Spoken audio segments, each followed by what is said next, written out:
बच्चों, मेरी कहानी चैनल पर आपका स्वागत है। आप कैसे हैं? आशा करती हूँ सब खुश हैं। आज का कहानी है नटखट हाथी बाघ 2। एक घने जंगल में बहुत सारे जानवर रहते थे, लेकिन उनमें सबसे खास था एक छोटा सा बहुत शरारती हाथी जिसका नाम था गोलू। गोलू अपने भोले चेहरे और प्यारी चाल से सबका दिल जीत लेता था, लेकिन उसकी शरारतें पूरी जंगल में मशहूर थी।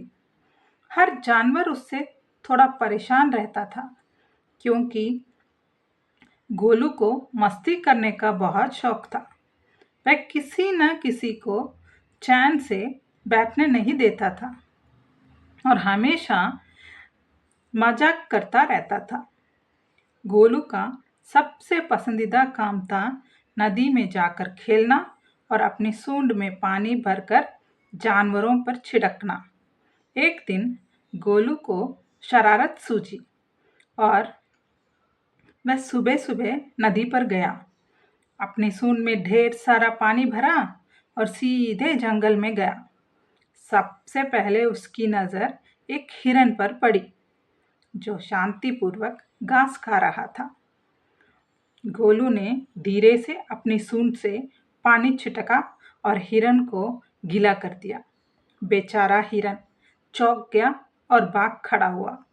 गोलू जोर से हंसा और हिरन के पीछे भागा। इसके बाद गोलू ने खरगोशों के परिवार को देखा, जो पेड़ के नीचे आराम कर रहे थे। उसने वहां जाकर उन पर भी पानी फेंक दिया। खरगोश अचानक से उठकर इधर उधर भागने लगे। गोलू को यह सब मज़ेदार लगा और वह हंसी से लोटपोट हो गया। फिर उसने बंदरों के झुंड की ओर देखा, जो पेड़ों पर खेल रहे थे। गोलू ने मौका पाकर उन पर भी पानी फेंका। बंदर गुस्से में आ गया और गोलू को डांटने लगे, लेकिन गोलू उनकी बातों को मजाक में उड़ाते हुए अपनी शरारत जारी रखी।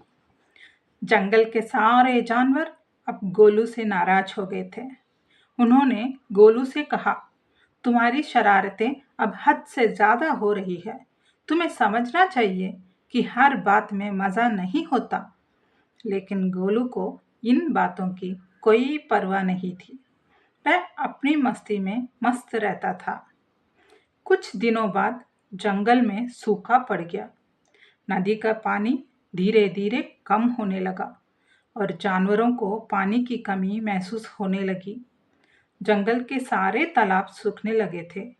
गोलू भी अपनी सूंड में भरपूर पानी नहीं ले पा रहा था।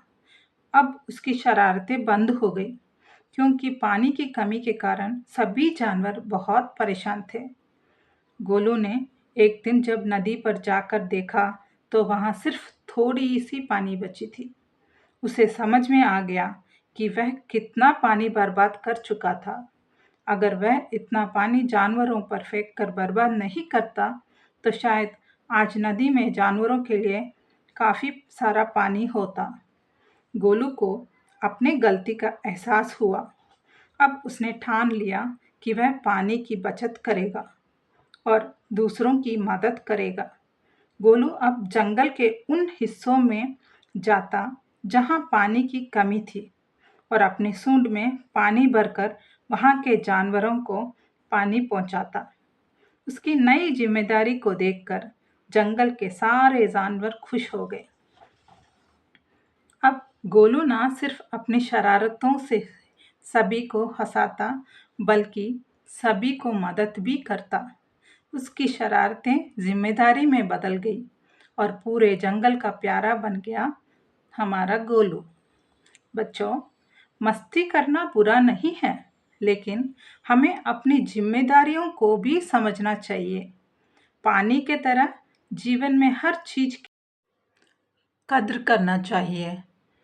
ठीक है बच्चों, अगली कहानी पर फिर मिलेंगे। तब तक के लिए खुश रहो और खुशी बांटो।